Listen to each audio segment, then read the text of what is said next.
भीड़ क्या होती है और भीड़ की वैल्यू क्या होती है, ये देखना हो तो आप चुनाव देखिए। और चुनाव से पहले जब बड़े नेताओं की सभा करानी होती है तो भीड़ को लाने के लिए क्या क्या किस किस तरह के जतन करने होते हैं, ये आप उन नेताओं की तैयारियों से देखिए। नमस्कार, मेरा नाम सतीश शर्मा है और आप देख रहे हैं सियासत। उदयपुर में 9 तारीख यानी 9 नवंबर को प्रधानमंत्री नरेंद्र मोदी की सभा को लेकर तैयारियां शुरू हो गई है। तमाम नेता लगे हुए हैं कि ताकि अपने अपने इलाके से वो ज़्यादा से ज़्यादा भीड़ को ला सकें और शक्ति प्रदर्शन के जरिए दिखा सकें कि पार्टी ने हमें टिकट नहीं दिया हो, मगर हम भीड़ को लेकर साथ चलते हैं, भीड़ हमारे साथ है। तो टिकट लाने वाले और टिकट को पा चुके लोग भी ये बताना चाहते हैं कि आपने हमें टिकट का चयन करके सही किया, हम भीड़ के साथ हैं और भीड़ हमारे साथ है। फिलहाल 9 नवंबर को उदयपुर की बलीचा मंडी में होने वाली प्रधानमंत्री की सभा को लेकर बीजेपी पूरी तरह से तैयार हो रही है। तैयार तो कई नेता भी हो रहे हैं और कह रहे हैं कि साहब यहाँ माहौल नहीं बन रहा है और इसी माहौल को बनाने के लिए पीएम मोदी की यह सभा बेहद कामगार साबित होगी। हमारे लिए न सिर्फ इसे यादगार बनाना है, हमें इसके जरिए कड़ा मैसेज देना है और कांग्रेस को मजबूत होने से रोकना है। उदयपुर के अलावा, उदयपुर शहर के अलावा ग्रामीण, खेरवाड़ा, सलूम्बर, वल्लभनगर, मावली, झाड़ोल, गोगुंदा तमाम सीटों से लोगों को बुलाया जा रहा है और संभवतः आसपास की सीटों से भी लोगों को बुलाया जाएगा। बड़े नेताओं को टारगेट दिए जा रहे हैं कि आप किसी भी करके किसी भी स्थिति में इस सभा स्थल पर 40 से 50 हजार लोगों की भीड़ को जुटाइए ताकि मैसेज जाए कि मेवाड़ में बीजेपी मजबूत है। और पल पल की मॉनिटरिंग कर रहे हैं भाई साहब। वैसे तो भाई साहब भी 9 तारीख को आ रहे हैं, मगर इस सभा में वो आ नहीं सकते। ऐसे में फोन पर लगे हुए हैं और पूछ रहे हैं कहाँ क्या चल रहा है, क्या कमी है और किसे समझाना है, हमें बताइए, हम बात करेंगे। पारस को समझा दिया, सिंघवी के आने के बाद सामर को समझा दिया, लेकिन अब किसे समझाना बाकी है। तमाम लोग साथ आ लिए और तमाम इलाकों में ताराचंद जैन का प्रचार भी चल रहा है, मगर जो माहौल बीजेपी का उदयपुर में होता है, देखने को मिलता है, वो दिख नहीं रहा। और तमाम आदिवासी इलाकों में, उदयपुर में तो फिर भी ठीक है, हालत खराब है, मावली में हालत खराब है, वल्लभनगर में हालत खराब है, सलूम्बर में और हालत खराब है ज़्यादा इस बार झाड़ोल में। तो तमाम आदिवासी सीटों को साधने की कोशिश होगी।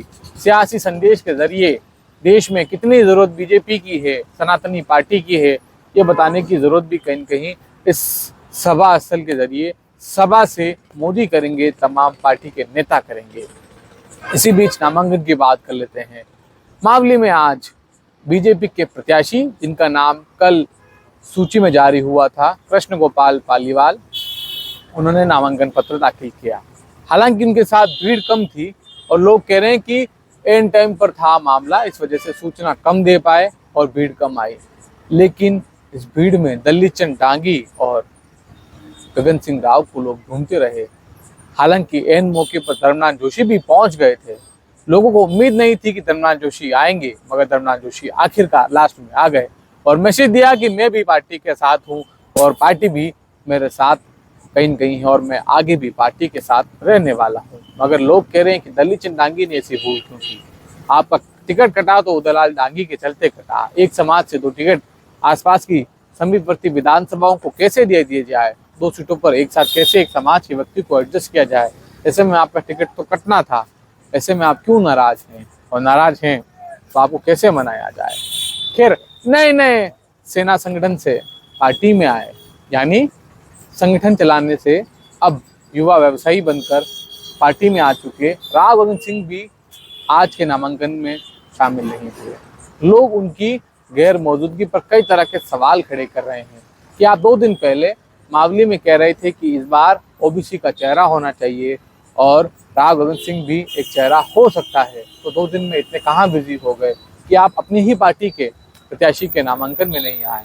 हालांकि इस नामांकन रैली के दौरान मांगीलाल जोशी के समर्थक बड़े उत्साहित नजर आ रहे थे कि कहा गुरुजी का चेला है और जब चेले को टिकट मिलता है तो बड़ी खुशी होती है।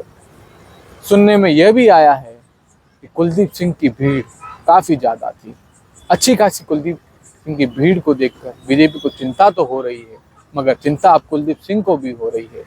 असल में कुलदीप सिंह ने जब कल तमाम समर्थकों को बुलाया तो ये बोलकर बुलाया कि पार्टी ने मेरा टिकट काट दिया है, ऐसे में हमें क्या करना चाहिए और कैसे करना चाहिए, आप मावली आइए, वहाँ मिलकर सबके सामने सार्वजनिक तौर पर, सामूहिक तौर पर डिसीजन लिया जाएगा। तमाम लोग आए भी, बड़ी तादाद में लोगों ने कहा कि हमें कुलदीप सिंह के साथ जाना चाहिए, पार्टी ने उनके साथ ठीक नहीं किया, ये भावना लेकर लोग पहुंचे भी। मगर हुआ क्या, कुछ दिन तक औपचारिकताएं चली और अचानक औपचारिकता के बाद अचानक कुलदीप सिंह ने आरएलपी के साथ जुड़कर नामांकन पत्र दाखिल कर दिया। तो लोगों ने कहा हमें क्यों बुलाया, हम तो बीजेपी वाले हैं, बीजेपी के साथ चलते हैं। तमाम राजपूत समुदाय के लोग भी आए थे, उन्होंने कहा कि पानी पी पी कर राजपूतों को कोसने वाले हनुमान बेनीवाल की पार्टी के साथ आप जा रहे हैं और हम आपका साथ कैसे दें। आपको अगर चुनाव लड़ना था तो बागी होकर लड़ते, निर्दलीय चुनाव लड़ते, आप आरएलपी के साथ जाएंगे तो हम आपको चुनाव में समर्थन नहीं देंगे। इसके बाद उदयलाल डांगी की बात करते हैं। उदयलाल डांगी ने भी वल्लभनगर में नामांकन पत्र दाखिल किया, लेकिन वहां उन्हें भी स्पष्टीकरण देना पड़ा। हिम्मत सिंह जाला ने कहा कि आप मंच से ये बताइए कि यदि कभी पार्टी ने आपको टिकट नहीं दिया, मौका नहीं मिला, तो फिर कभी बीजेपी को छोड़कर किसी दूसरी पार्टी में नहीं जाएंगे। तो उदयलाल डांगी को भरे मन से हाथ में पानी लेकर अंजलि छोड़कर बताना पड़ा कि हाँ, मैं बीजेपी के साथ रहूंगा, बीजेपी को मां मानकर बीजेपी की सेवा करूंगा और आप मेरा तन मन धन से साथ दीजिए। इसके बाद जाकर कहीं न कहीं उदयलाल डांगी को थोड़ा समर्थन मिला। इस पूरे घटनाक्रम के पीछे लोग कह रहे हैं कि अभी भी लोगों का साथ उदयलाल डांगी के साथ नहीं है।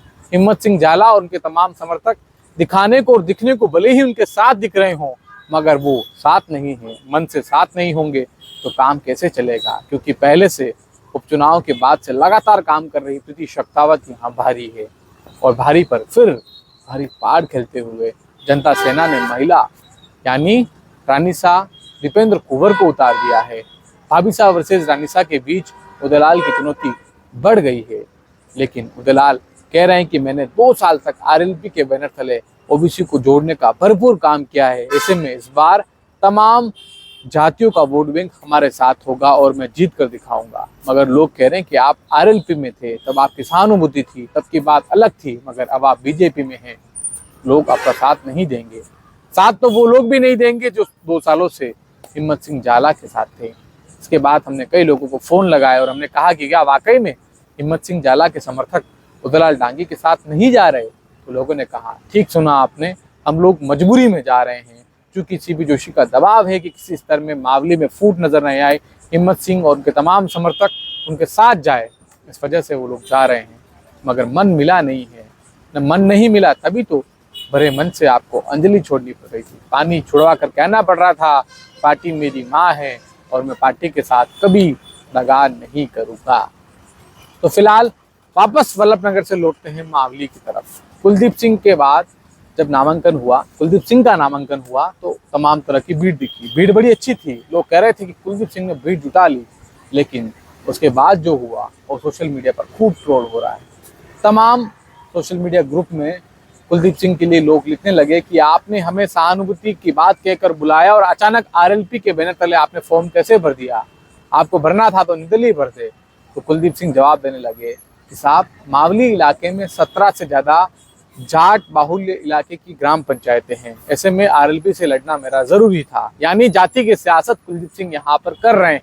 ऐसे में उनके साथ जो समर्थक आज मीटिंग में गए थे वही खुलकर कह रहे हैं कि जब आप जाति की बात करेंगे और इस तरह की राजनीति पर उतर जाएंगे और आप कह रहे हैं, मैसेजों में बता रहे हैं कि वोट आप हनुमान बेनीवाल को देखकर नहीं कुलदीप सिंह को देखकर दीजिए, आरएलपी सिर्फ हमें निशान के लिए चाहिए थी, निशान का सहारा चाहिए था पार्टी के लिए, तो हम इसीलिए आरएलपी में गए, वरना हमारी मंशा नहीं थी। इसके पीछे की मंशा को लेकर भी सवाल खड़े हो रहे हैं कि क्या कुलदीप सिंह का साथ जो लोग दे रहे थे उसमें अब कमी होगी, और कमी होगी तो कितनी होगी, क्योंकि सहानुभूति जो बढ़नी चाहिए थी वो बढ़ नहीं रही, लगातार डाउन हो रही है। और ये बड़े करीब से देख रहे हैं बीजेपी वाले, कह रहे हैं कि आपको पार्टी में कभी न कभी मौका मिलता, मगर आप फिर वही गलती कर गए जो पिछले दिनों आपने करी थी। संगठन के अंदर आप नहीं जम रहे थे, फिर भी आपको रखा जा रहा था, आपने वही गलती की। और आप ये सोच रहे हैं कि उदयलाल डांगी की तरह आप यहाँ से बागी होकर वहाँ चले जाएंगे और वहाँ जाकर पार्टी को हराकर वापस पार्टी में जाएंगे तो ये मुमकिन नहीं होगा, क्योंकि इस बार पार्टी पूरी तरह से आर पार के मूड में है। तमाम इलाकों में अपनी नज़र बनाए हुए हैं और मोदी की सभा के बाद सबको उम्मीद है कि फिर माहौल बनेगा, यही माहौल बीजेपी को जिताएगा। हालांकि अब 8 में से 5 सीटों पर कांग्रेस आगे चल रही है, 3 सीटों पर, जिसमें 2 सीटों पर बीजेपी भले ही जीतती दिख रही हो, मगर 1 सीट पर अभी भी टक्कर कांटे की है। ऐसे में चिंता तो बीजेपी को भी है। फिलहाल इसके अलावा तमाम इलाकों में बात हो रही है गौरव वल्लभ की। गौरव वल्लभ के भाषण की डिमांड बड़ी बढ़ रही है। लोग कह रहे हैं कि गौरव वल्लभ का भाषण वाकई में बहुत आकर्षित करने वाला है। तमाम कांग्रेसियों को चाहिए कि गौरव वल्लभ की हर चौराहे पर, नुक्कड़ पर, मोहल्लों में सभा होनी चाहिए, क्योंकि जब एक बार वे बोलते हैं तो बड़े तर्कों के साथ बहुत ढंग से बोलते हैं। जब ढंग से बोलते हैं तो लोग कहीं न कहीं आकर्षित होते हैं। आज हम एक दुकान पर गए थे, वहाँ पर जब हम खरीदारी कर रहे थे तो लोगों से पूछ रहे थे क्या चल रहा है। उन्होंने कहा मैं खुद बीजेपी का आदमी हूँ, मगर मैं आपको खुलकर कह रहा हूँ कि ताराचंद जी को बोलना नहीं आता, और जिस लिहाज से, जिस स्तर पर और जिस तैयारी से गौरव वल्लभ बोल रहे हैं, इस बार बीजेपी की नींद उड़ने वाली है। और एक बात फिर हमें कुछ कांग्रेसी मिले, हमने पूछा कि क्या तैयारी है। उन्होंने बोला कि पिछले 4 चुनावों के इतिहास में कांग्रेस जितनी एकजुट नहीं थी वो एकजुट हो गई। चुनिंदा दिनों में चुनिंदा कार्यकर्ता भले ही अलग थलग दिखने की कोशिश कर रहे थे, मगर अब सब मान गए हैं। सुरेश श्रीमाली से लेकर पंकज शर्मा, गिरिजा व्यास, गोपाल शर्मा, दिनेश श्रीमाली, तमाम बड़े जो नेता दावेदारी के साथ ही अपने आप को बड़ा बता रहे थे, अलगाव की बात कर रहे थे, बागी होने की बात कर रहे थे, वो साथ आ चुके हैं। जब सब साथ हैं तो कहीं न कहीं पार्टी भी समझ चुकी है कि गौरव के साथ उदयपुर में कांग्रेस का गौरव भी बढ़ रहा है। गौरव के प्रचार से याद आया, तमाम इलाकों में उनके प्रचार की डिमांड तो बढ़ रही है, लेकिन वोटर भी यहाँ पर कहीं न कहीं गौरव की तारीफ कर रहा है। कह रहे हैं कि पढ़ा लिखा व्यक्ति होगा तो विजन होगा, और विजन इस व्यक्ति के पास तो है। यहाँ ताराचंद जैन बड़े कमजोर दिख रहे हैं, और ये बात अब बीजेपी वालों को समझ जानी चाहिए वक्त रहते, वरना हाल भी होगा। इसी बीच उसी जैन व्यापारी से मैंने पूछा कि क्या हाल है आपके, जैन समाज साथ है या नहीं। तो उन्होंने कहा कि साहब ठीक रहता रविंद्र श्रीमाली को देते, ठीक रहता पारस सिंघवी को देते, मगर ताराचंद जी को क्यों दिया? वो तो 2018 से पार्टी में कहाँ काम कर रहे थे, उन्हें दे दिया। मगर जैन समाज के वोटर होने के नाते भी आज भी हमारा मन नहीं है कि हम कमल के साथ जाएं। मतलब लोगों में अभी भी मन बना नहीं है। खैर, मन बनने से याद आया, 9 तारीख से भाई साहब यहाँ आ रहे हैं। दीपावली की छुट्टियाँ उदयपुर में मनेगी, और इन्हीं छुट्टियों के दौरान तमाम लोगों से मुलाकातें होगी, और ख़ास तौर पर जब समाजों के नेताओं से, प्रमुख लोगों से, तमाम संगठनों से मुलाकातें होगी तो माहौल तो बनेगा। और माहौल की तैयारी में बीजेपी यहाँ पूरी तरह नज़र आ रही है। इसी बीच एक वीडियो हमें नज़र आया जहाँ बीजेपी के कार्यकर्ता, नादरा में बीजेपी के कार्यकर्ता कह रहे हैं कि साहब महाराणाओं का श्रीनाथ जी को संरक्षण देने और यहाँ बसाने में अहम रोल रहा है। बीजेपी के प्रत्याशी की बात वहाँ पर हो रही थी, तो वीडियो आया तो हमने सच टटोलने की कोशिश करी। हमने सोचा कि आखिर ये क्या मामला है। हमने कई वीडियो टटोले तो हमें कुछ नहीं मिला, मगर एक बात मिली कुछ महीने पहले, जब चुनाव नहीं था और विश्वराज सिंह चुनाव के आसपास नहीं थे, उनके बीजेपी में जाने की कोई चर्चा नहीं थी, तब सीपी जोशी के साथ एक कार्यक्रम में लक्ष्यराज सिंह मेवाड़, जो विश्वराज सिंह के चचेरे भाई हैं, उन्होंने कहा कि साहब ठाकुर जी की इच्छा थी वो नादरा में आए। मेवाड़ की संस्कृति रही है सबको अपनायत से गले लगाते हैं, तो ठाकुर जी की इच्छा थी, उनका रथ का पहिया यहाँ धंसा था, ऐसे में हम किसे बसाएं, ये तो ठाकुर जी की इच्छा थी। इसी बीच इसी बयान पर लोग बड़ी चर्चा कर रहे हैं कि कम से कम भगवान को तो यहाँ पर बख्श दिया जाना चाहिए। ठीक है, होगा कुछ भी, मगर ठाकुर जी की इच्छा थी तभी तो वो यहाँ आए, तभी तो वहाँ रुके, उन्हें यहाँ बीच में लाने की कहाँ ज़रूरत है। तो फिलहाल आज की सियासत में इतना ही। दीजिए मुझे इजाज़त, नमस्कार।